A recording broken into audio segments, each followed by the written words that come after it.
Wow, what an intro theme. Honestly, it's compressed as hell, and I love it every single time. Uh, Ladies and gentlemen, do not adjust your set. We've never actually addressed this on the show, but that intro theme, it started off super compressed. Like, even if you were listening to this in the highest quality headphones of all time, that song would be unbelievably staticky and compressed. It's an epic song that cannot be contained by the constraints of a single MP3 file. It transcends, and I think maybe that's what's going on with the show Moon Knight. Kevin, I can just update the intro audio in post, or you want me to leave the crappy audio you just used? Oh, it's not from me playing it. The song downloaded from the royalty-free site. It's super compressed. Oh, it's always been bad? It's always been bad. And we never realized it? I realized it. So is this a metaphor for fond of it. for all of these Marvel movies? Is that what you're saying right now? Something that we've loved for a long time, it turns out really, and if you take a closer look at it, it's compressed as hell and not great. Yeah. What a ride it's been, though. And I think we've gotten a lot of mileage out of it. And now here we are on the other side of Oscar Isaac's MCU debut. And I'm worried that it's not far enough from his previous Marvel outing where he played Apocalypse. Real quick to go ahead and get things kicked off. Welcome to Nerdy for 30, the podcast where we talk about nerdiest things for 30-ish minutes. My name is Kevin Bauer. I'm joined, as always, by my co-host, comedian Tim Keck.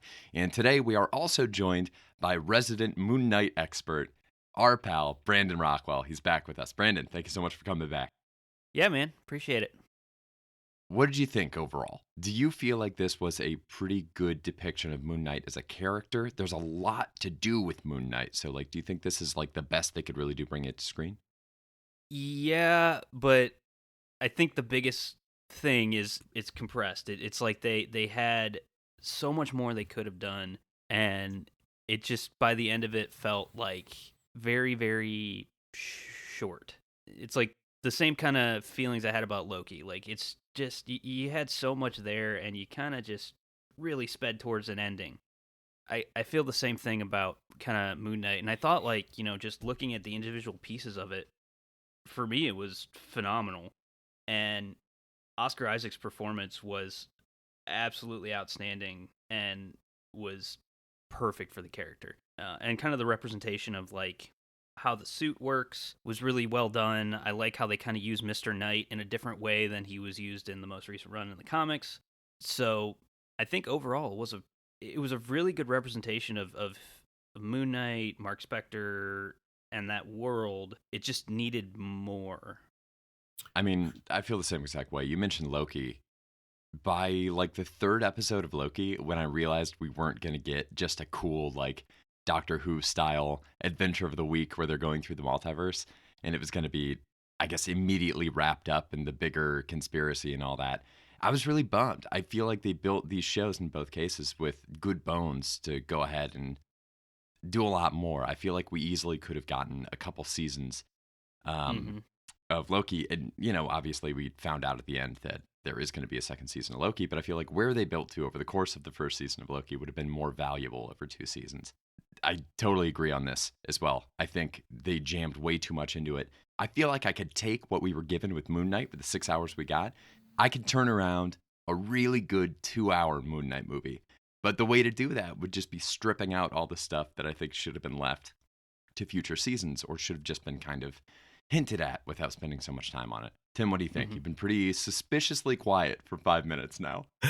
Well, I don't want to interrupt. I'm interested in what Brandon has to hear because he's got so much more experience with the character than me. And I feel like I'm a little surprised that you're saying this is spot on because it doesn't feel like what I thought Moon Knight was, which is like a dark version of Batman was kind of my takeaway after reading some of the comics, was like him just beating up street goons and kicking ass and having a cool vehicle and taking names. And we didn't get any of that.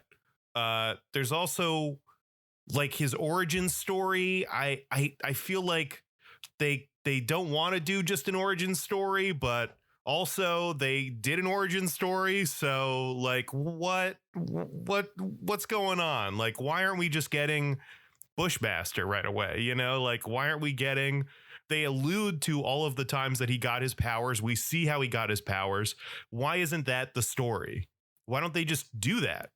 Why don't they just do the thing that they keep flashing back to? Like, just tell the story in order, I guess. Why are we going back on this?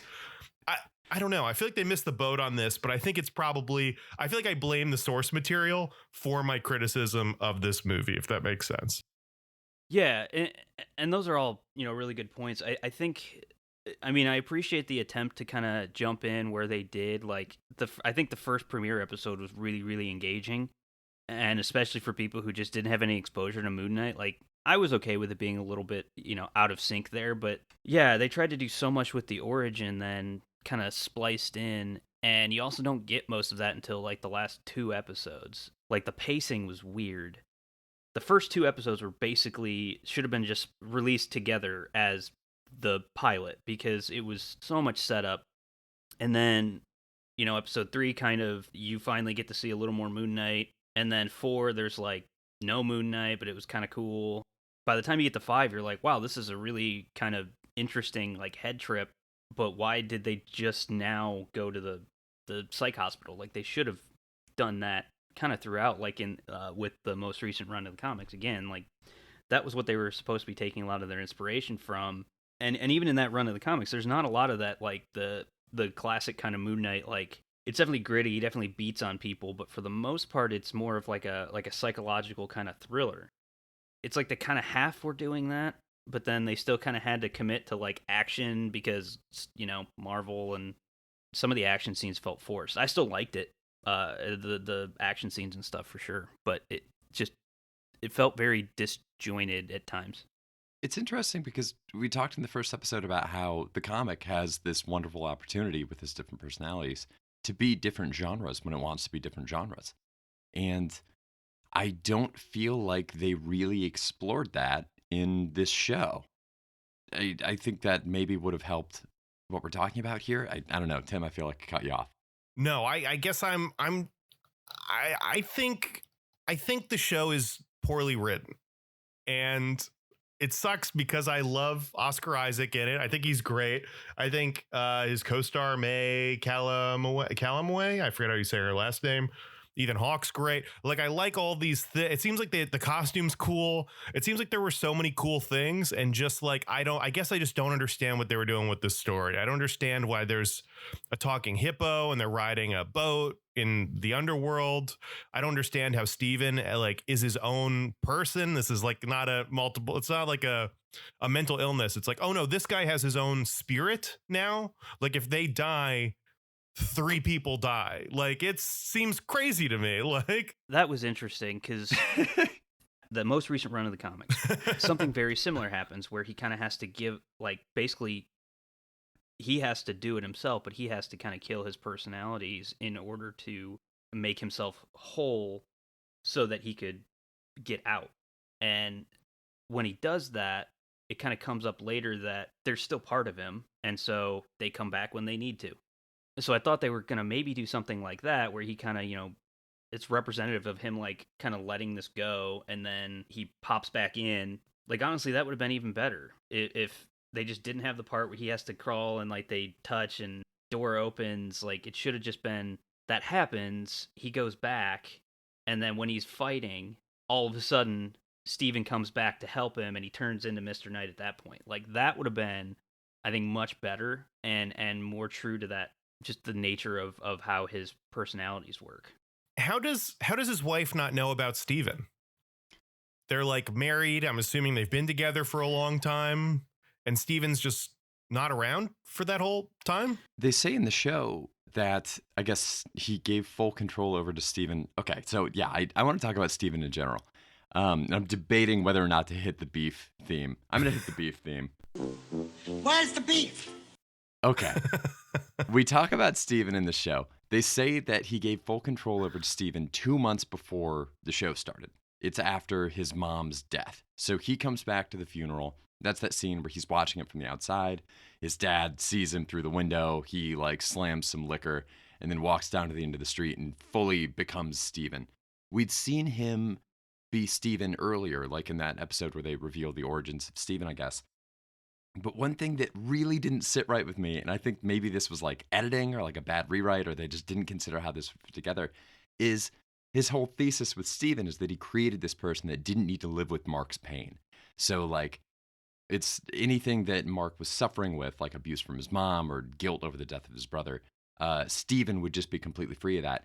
But when we see that actually happen for the first time, when we see him assume the identity of Steven for the first time, it is when his mom is coming into his room to abuse him. So it's like, how does this work? He's turning into Steven to take the abuse from his mom. It directly contradicts what they literally had just said. Yeah. And I think either version of that is very interesting. It's very interesting to have Mark be a martyr and always take over for Steven to save Steven from pain. I think it's also very interesting to create this character to take the abuse for you. And I think that would explain a lot of like the confidence issues that Steven has, just the general nature, the timidness. But as it stands, I don't know which one is accurate because he says that Steven was supposed to be spared from all of it, but Steven is the one that seems to kind of live with having had that happen. We see Steven take over.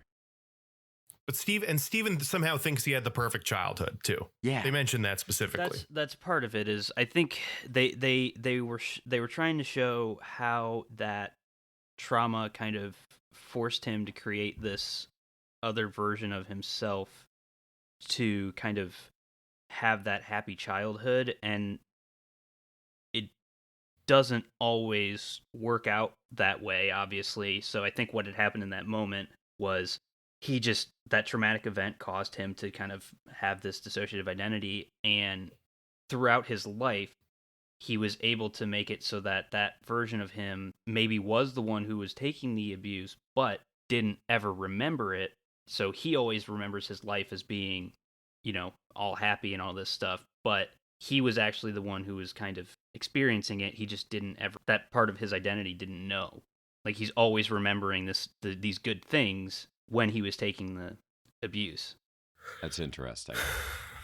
Weird. So he's like kind of turning inward during those moments and like kind of delusional to like what's actually going on around him. Yeah. And like I'd read a couple of things from like other like like mental health professionals who kind of specialize in DID, and they talked a lot about that, how that is accurate and makes sense in some cases, to kind of that scene when he after his mom dies was him no longer having control. So I think when he was with his wife, he was maybe in a point in his life where he didn't need Steven as much. But then when that other traumatic event happened, that's when Steven just kind of started taking over and he couldn't control it anymore. Also, that's likely when Jake Lockley started coming into the picture, hence, some of the other weird stuff that we saw happen, or didn't see happen, but we know happened in the first episode, and all of that was because he just didn't have control. The Jake Lockley version of this too, maybe I'm jumping ahead to like the very end of this thing. I feel like Marvel's really leaning into these end credit scenes in a way where it's like, oh, this should be the show. Yes. like they showed the end credit scene and I'm like, oh, this should have been the ending of the third episode.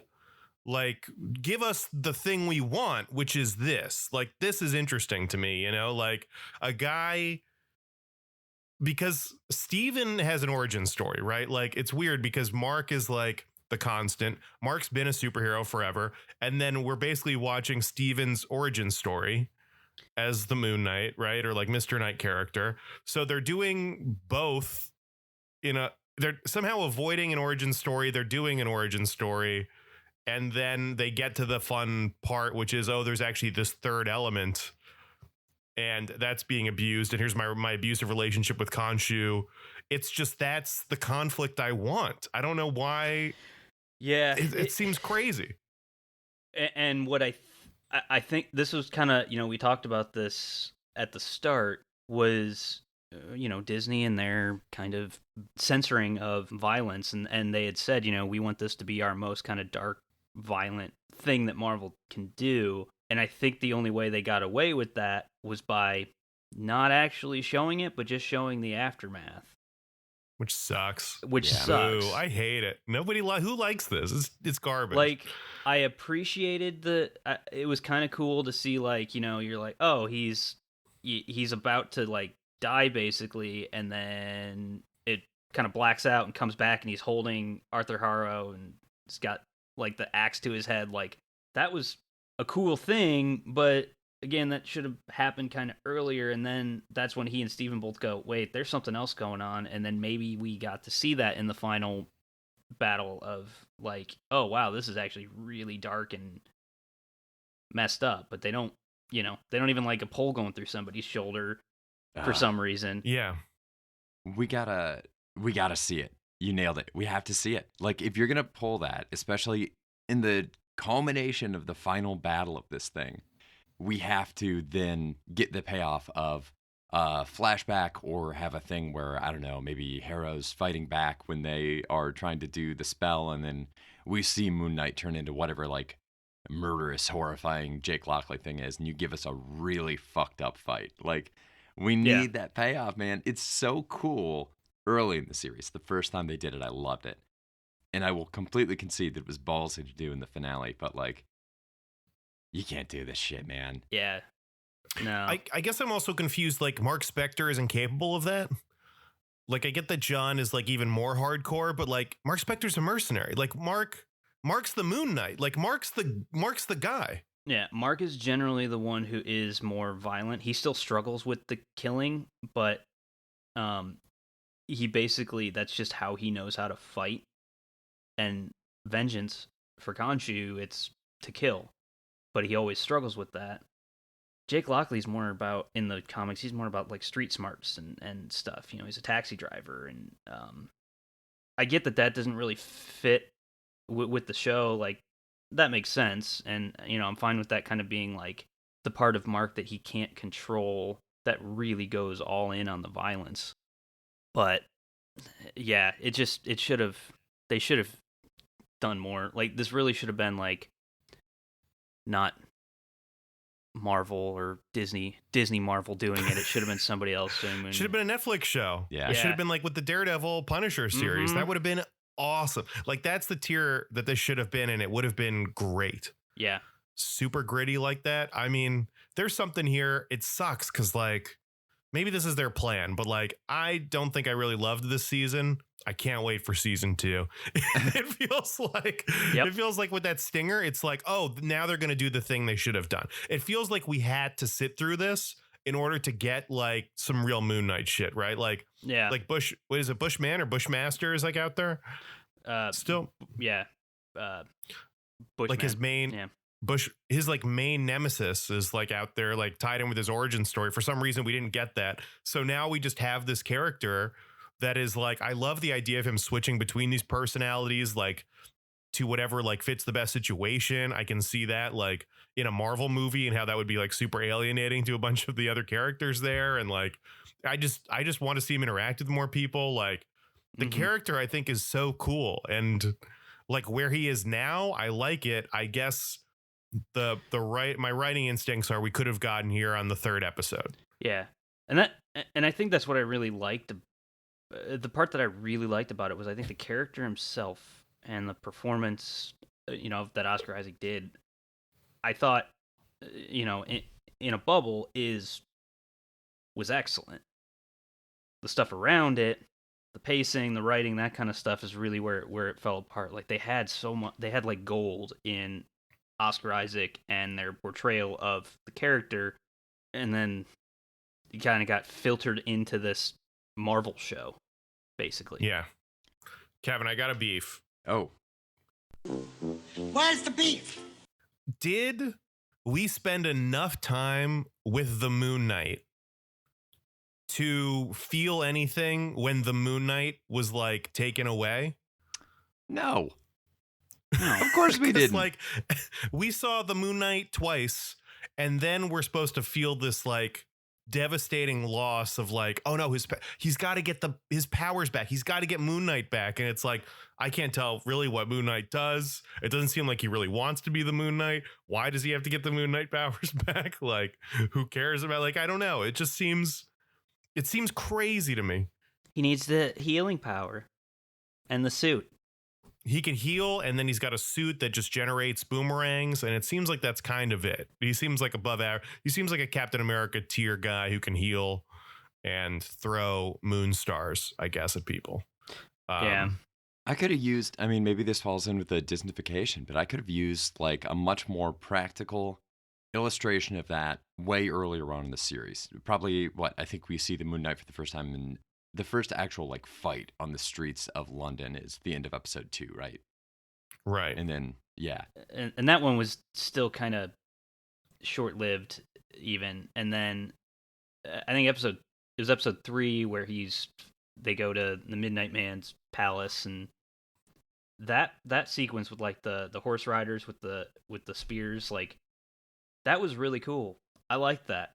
That was probably the best fight scene. Well, I also liked the final fight scene. That was enjoyable as a fight scene, of course. But yeah, I mean, I thought the roof stuff was neat when he's like chasing the guy on Yeah. the roof. all That that was stuff was cool. What I could have used with it though is I could have used I get if they want to do the Moon Knight for the stinger at the end of episode 1. I think episode 2 obligatory. We got to get a bigger Moon Knight fight, and I want to see aftermath of that battle. I want to see something where there is like what should be a grave injury to Mark, and he is able to say like, no, just let me get the suit on, and then we see something like the Phoenix Tears in Harry Potter, where we see the Phoenix Tears come through and just like bubble off his injury so that Harry is no longer dying. Like I want to see a very concrete explanation that sets it for everybody watching. Instead of waiting till episode 6 to get that. Yeah, and I mean, I just feel like I think they kind of brushed off or like mentioned very briefly, like, oh yeah, the suit heals. But by the time we see the fight on horsebacks where he's got all the javelins through him, if we hadn't talked previously, it would have been completely understandable to miss completely the fact that the suit heals him. And I would have been watching him with a bunch of javelins sticking out of him like, what in the fuck is happening? When I'm coming to this stuff, I'm trying to think of it from the perspective of like, just a random person off the street that does not care about comic books watching these things, and the survival of the MCU for us hardcore fans depends upon them being able to keep those people engaged. Like they need the casual people engaged on this, which means they need to do a really good job spelling out rules and regulations. Like we need to know his limitations. We need to know what his powers are. Yeah. I don't think they did a great job saying what those were in a show literally called Moon Knight. This is my rewritables pitch, Kevin. Oh, I wanted to run by you because we do a segment every once in a while, Brendan, called Rewritables, where we try and rewrite the show. You're listening to the Rewritables podcast with Kevin Bauer and Tim Keck. Why not open with the Moon Knight doing Moon Knight shit? Like have him doing the thing, being a street level tough, kicking ass, doing all this stuff. We see him come back to his apartment with Mark. We see him with his wife, whatever. And then the ending of the first episode, we get introduced to Steven. I had almost the same pitch. I'm like, instantly the show's better, I feel like. Can I hit you with my rewritables on this? Yes, I would love to hear it. My whole idea, I swear, I'm tempted to do this. I'm tempted to take a week off work and edit down a 2-hour movie cut of this thing. This is going to be our first Patreon. Hit us up. We don't have a Patreon, so just Venmo me $5. I think we start off with, like a big epic fight scene. We start off with something that kind of stretches our belief, and then we cut to Steven in the mental hospital. And I think we get to the mental hospital way earlier. And I think there was a way to do this with this character that the audience has never been introduced to before, where if we use the mental hospital as a framing device early on, and anytime something really wild happens, we're cutting back there and seeing Harrow kind of unpack it with him, you really create this sense of doubt in the audience's mind as to whether or not this is real. Because when we see the mental hospital in episode 4, we know it's not real. We've seen 4 hours of the series so far. We know that this is the villain playing a trick. But if from the beginning we have this person, Ethan Hawke does a super good job playing this really charismatic person running this asylum. I don't know what the doctor is called in that case, but he does a great job making that person seem believable and sympathetic. If we're seeing that early, we are going to be on the same page going like, what if this is true and what if this is not? 100%. Yep, exactly. Because they went they went for that twist. They went for that twist of like, I've talked to people who for some reason didn't listen to the first episode of when we talked about this on this podcast, which shame on them. Crazy. Yeah, but like they didn't know, and so they really thought Steven was like the main guy and Mark was just like a personality. And so when they finally kind of get to that part where it's like oh wait, no, this is actually Mark, that was like a cool twist for a lot of people. Now, for those of us with the burden of knowledge, it was like, what are you doing? Like, at least try. And that's what I really loved again about the last run of the latest run of the comics was they do exactly that. There are seeds of doubt throughout. Even at the very ending, you're still like, wait, was this real? I don't necessarily know. I think it was. Like, that would have been fantastic. It definitely would have. It is kind of like, what were they trying to do with this? I guess it just seems like, I don't know. You're right. Like, was this a thriller? This didn't feel like a thriller. I mean, no spoilers for Doctor Strange, but Doctor Strange is like definitely dips its toe in the horror genre and is way more violent than this show was. And so I guess that's the difference between a movie and a TV show for Disney, but they're capable of making things that pick a genre. They could have made this a thriller. They did not. And they could have made it more violent, and they did not. So why, Disney? Why are you doing this? I can't wait for season 2, by the way. If you're listening, Disney, just give it to me. Give it to me now. But yeah, this is crazy.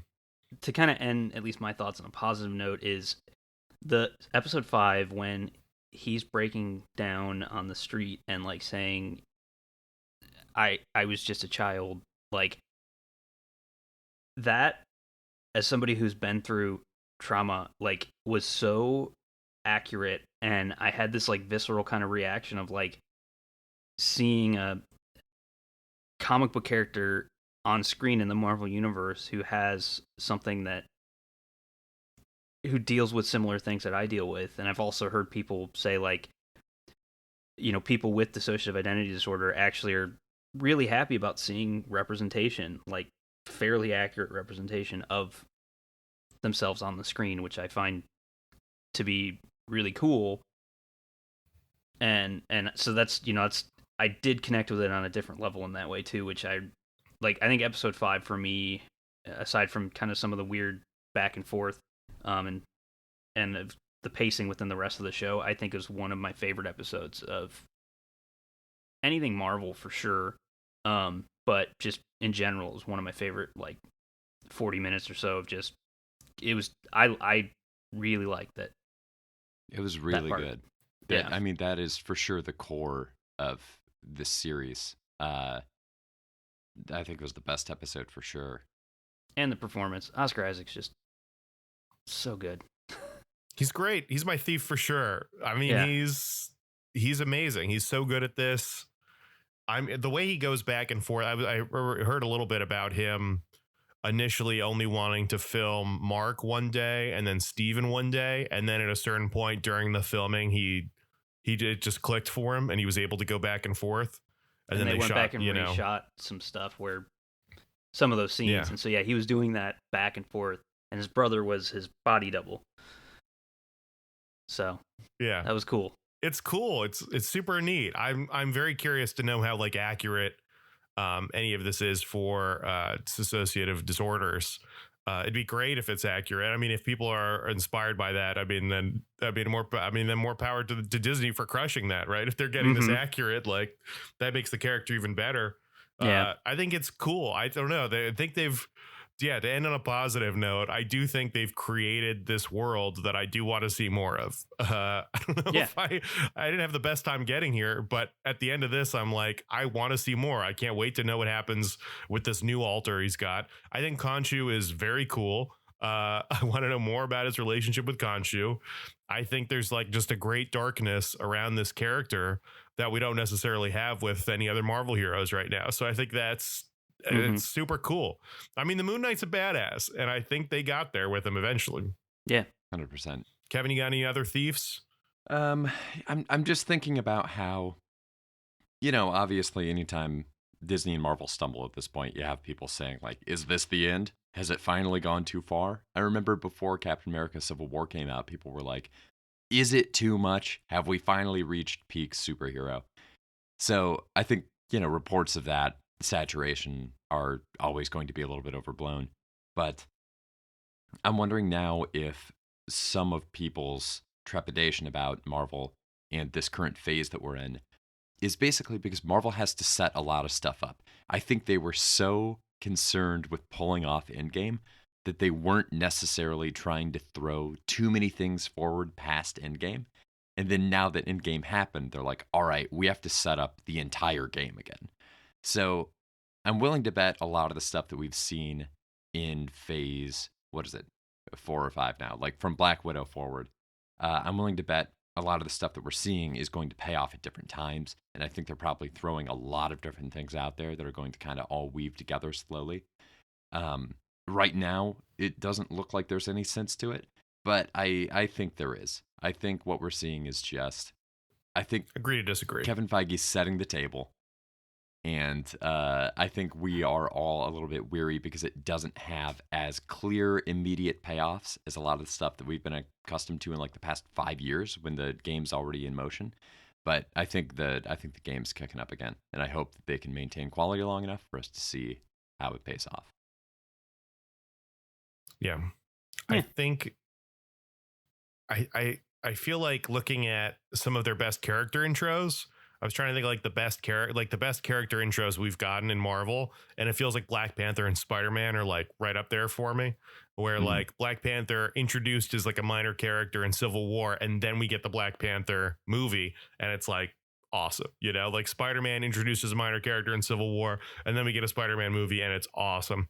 And I think there's ways to do that with some of these other characters, and I guess I wish they were doing more of that. I mean, Shang-Chi proved that they can just create a great origin story, but like, I don't know. I feel like some of like our pitches for the rewritables, like of like introducing the Moon Knight in a different way, I think you can kind of do that within your own movie.